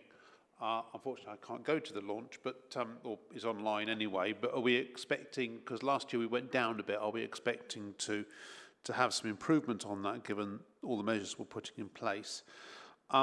Second, I was going to ask, one of the tables, Appendix B, compares us to other outer London boroughs. Certainly in terms of the transport chapter of the London plan, we're very much an inner London borough. I mean, I know, Cathy, you're probably more outer London, but and Charlie, but we're certainly inner London. Most of you go, you know, Woolwich is certainly inner London, not outer London, and generally Greenwich is regarded as inner London. So I don't know why we ought to compare the whole of London maybe, or have two comparisons, not just with outer London. I think inner London is a fairer comparison. You mentioned revenue and finance, and last year I produced a long list of areas where actually it's not residential areas, but areas we could be charging for parking significantly. In our parks, we could be charging for parking outside many of the roads around the hospital, on Sundays and so forth around Greenwich Park.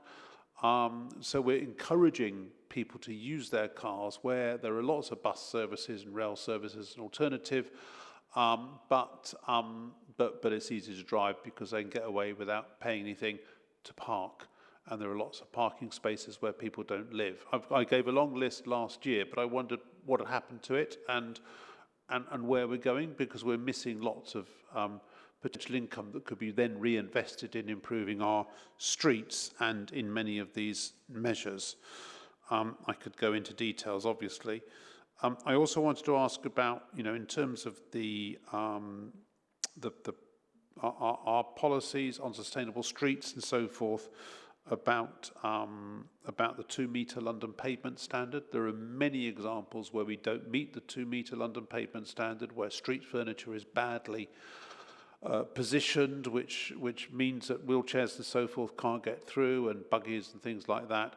And I just wonder, in terms of a sustainable streets programme in those areas, what are we doing to ensure we always meet the 2-metre London pavement standard, even if it means build-outs and so forth to do that? And finally, just on a slightly different tack, going to trains, if I might. I'll be going in a couple of weeks' time to the South Eastern Stakeholder Forum. The chair and others have been in the past.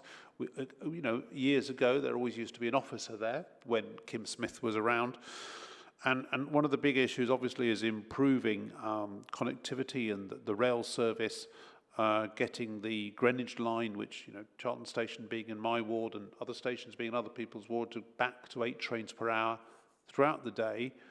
But also, we've lost the Sunday service between Charlton and Blackheath and to Lewisham and so forth. It goes from Woolwich, obviously, it goes from Abbeywood all the way through the borough. But providing that connectivity to Blackheath, Lewisham, and then on to Kings and places like that, Denmark Hill and so forth. You know, there's an awful lot of movement on a Sunday, people going to different churches, people visiting families, a lot of links across South and South East London. And at the moment, it's forcing people onto slow buses or driving because there's no rail service. So the railway tunnel is currently being renewed again for the second phase. It opens again on the 27th of July, but it will be empty on a Sunday. What in terms of getting modal shift and so forth, what representations are we making to Southeastern about that, and obviously to the DFT and so forth? And I will obviously continue to bat for that, but be helpful to be supported and have some sort of evidence, because they say it won't pay. I think it would, but it'd be good to get some evidence on that. I think that's. I did have something on buses as well, but I might come back to that because I've given you a lot there.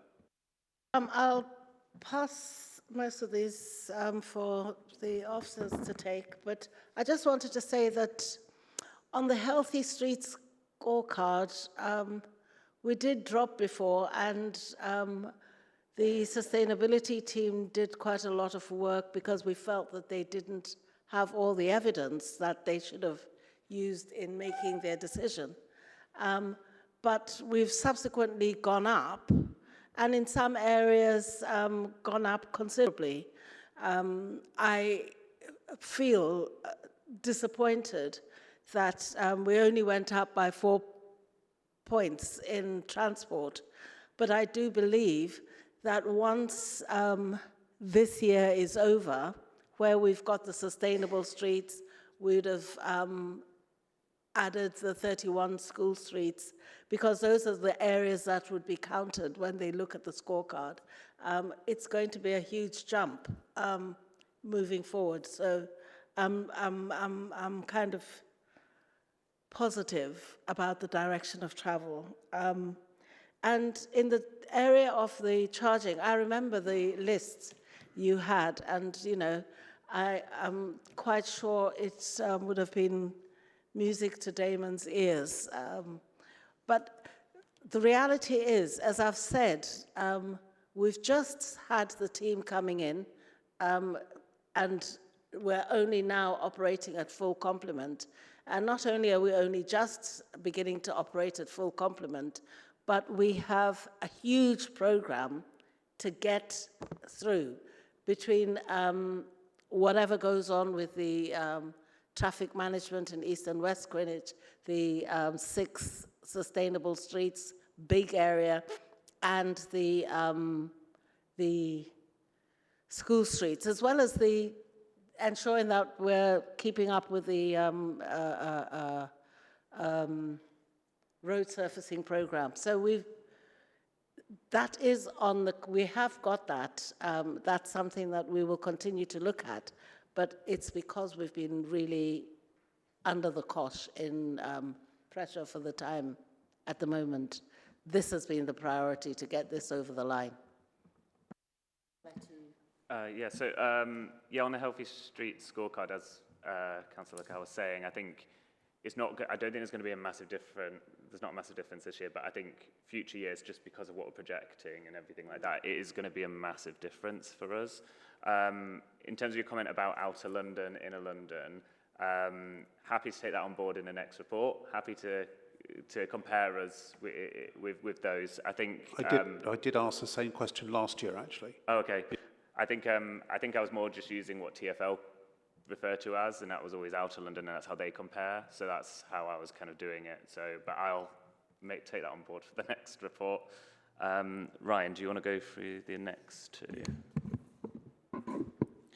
I did remind Alex that you did ask that question last time, and I think we did settle on TfL. I bet you're glad that I'm not speaking to that. Mostly it's Alex, but. On the long list of parking, I do remember your long list. Obviously, as Councillor Cowell mentioned, we are focusing on the Sustainable Streets programme, and a lot of the roads that were listed are included on that. But we are also looking at other isolated paid-for parking schemes in due course. We will be pulling that programme together.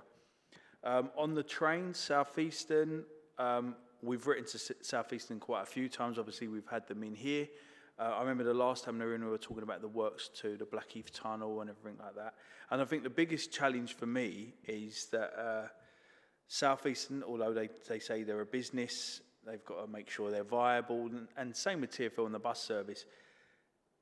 Nationally, regionally, there needs to be a realisation that we do need to build for people to use it and people to come. So it doesn't always have to stack up financially.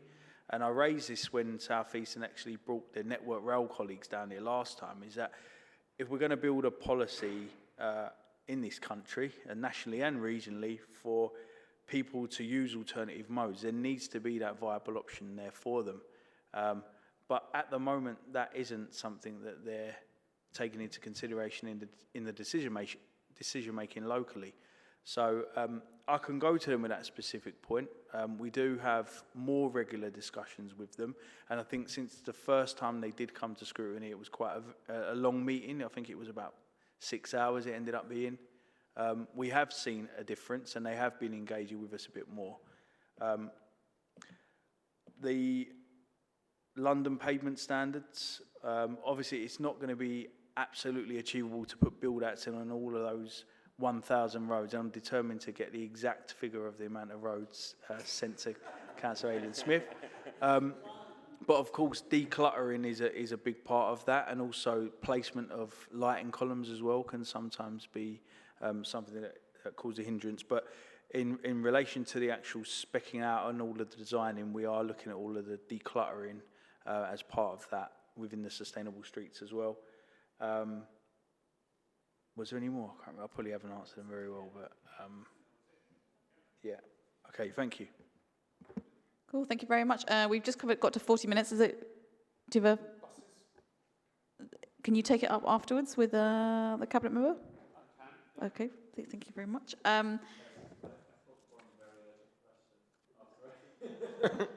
Aidan was looking at the map of CPZs in the borough, and it's a map that I've also looked at because I've realised it isn't up to date. Is it possible to get the map on the council website updated of the existing CPZs in the borough? It's just very confusing. I've had a resident mention it to me before, but also just myself looking at it, it's confusing that it's out of date. So if it's possible to update that, sorry, very selfishly thought I'd raise that, Chair, as well. We can make that recommendation. Neil Robertson, did you want to, was it covered, your question, or did you want to come in?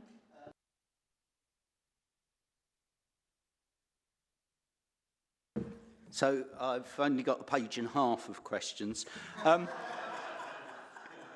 I'm getting us all out here by 8:30. I'm just going to tell you that all right now. We're all leaving by 8:30. Okay.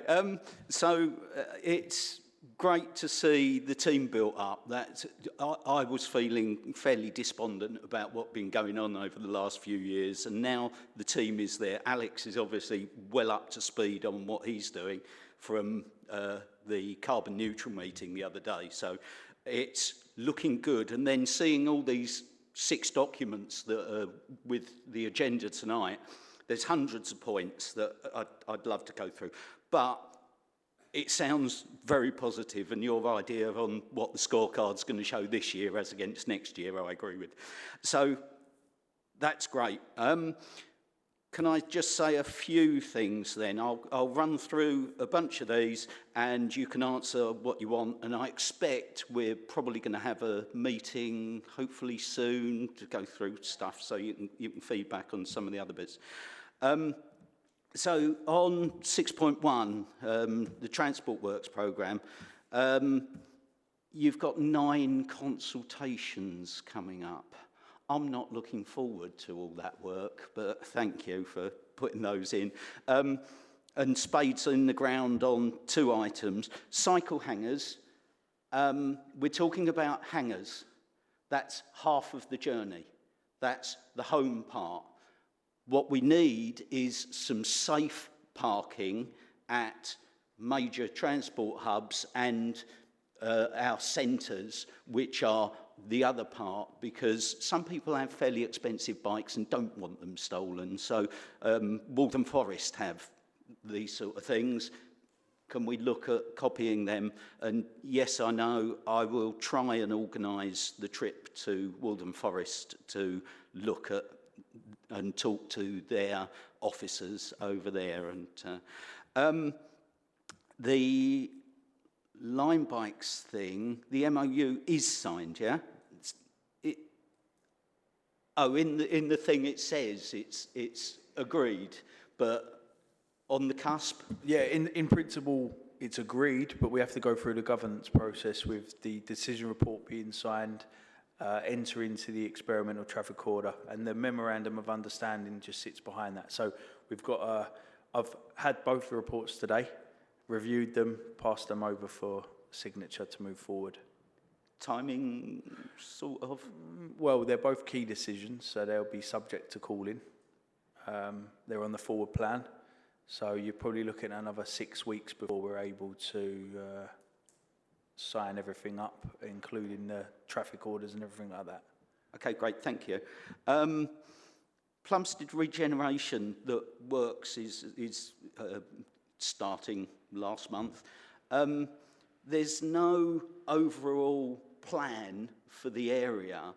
Trying to get rid of the gyratory is really a thing. Do we really need 4 lanes wide of traffic? Because as you get past the ferry, it's a single lane, and Plumstead Road is Plumstead High Street is a single lane. Surely single lane all the way through would be much safer after the death outside that we know last year. Was it last year already? Yeah.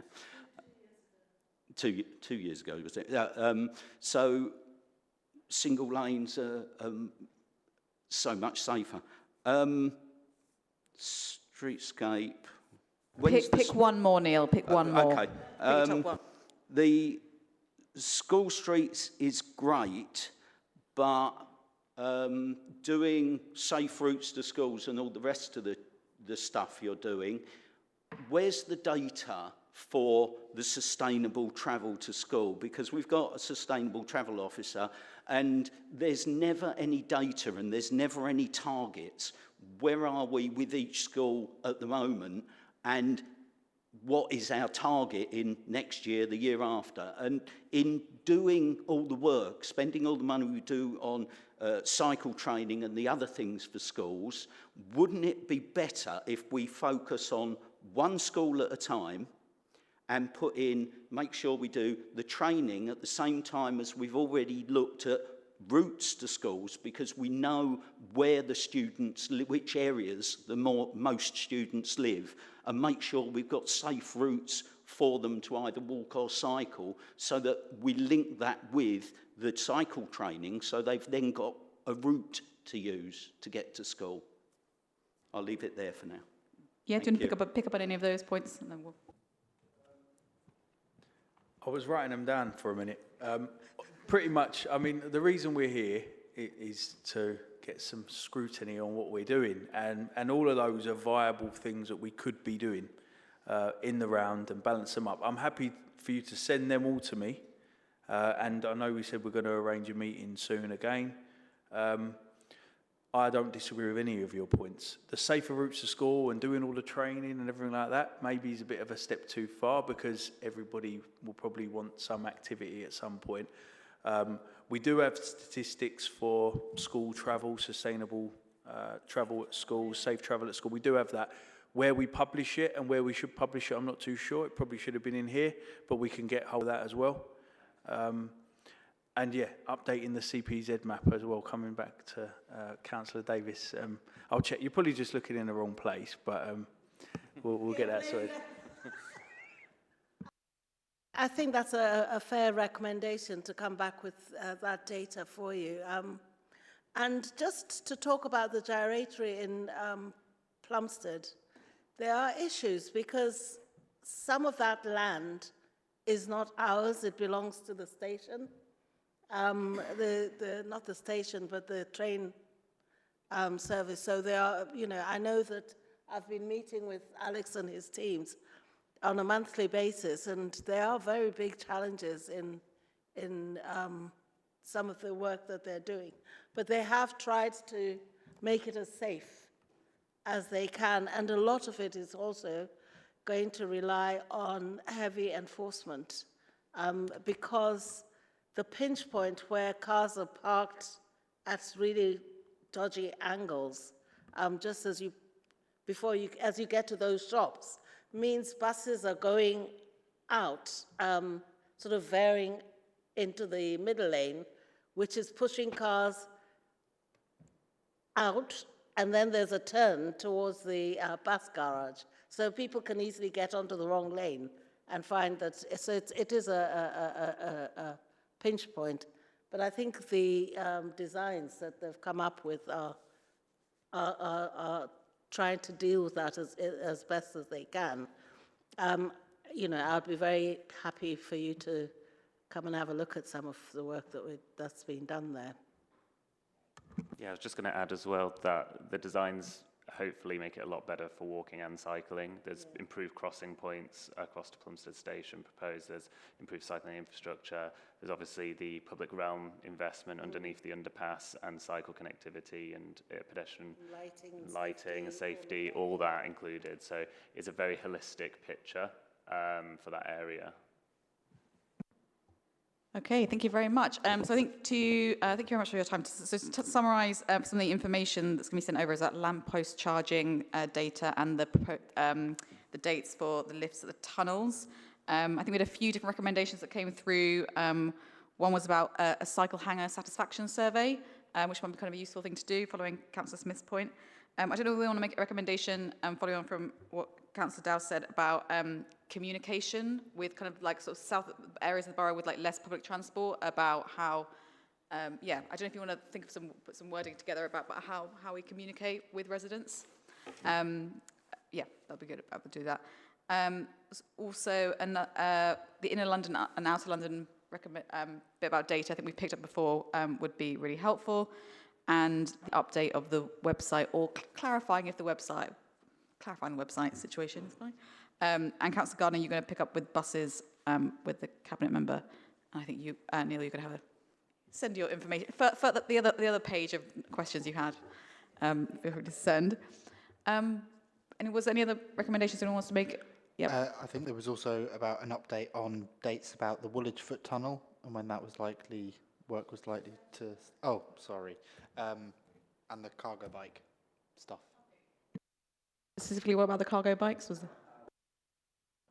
Yeah, but that's actually more for me to send something, actually. So. That's an action point for yourself there. Okay, thank you very much. That's the end of that item. Thank you very much for your time. So we have item 7, which is just the work programme schedule for 2025-2026. Just to agree the scope for the next meeting.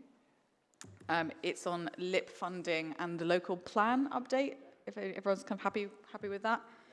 Yep, okay, great. And then item 8, we've got the commissioning of future reports. Is that the same thing? Oh no, I skipped one, sorry. No, it's all right. Okay, so basically the same thing. Okay, great, yes. Councillor Gardner. Thank you, Chair. All I was wondering is with the annual transport meeting, I remember it went on very late last year, whether we could actually do it at, I mean, remember in days of, there was a Councillor Mary Mills once, and they used to have, and she chaired the equivalent panel, and they had the session on a weekend, on a Saturday. No? No? No, you don't want it on a Saturday? All right. No. Okay. I just thought to allow more time for the transport providers and more public engagement, to have that sort of session on a Saturday might make more sense, but if people don't agree... We can maybe induce them to improve late night transport links if it does go on late, because then how are they going to get home? It was very long, that meeting, so I'm happy to take on any recommendations from the panel about how we tighten that up.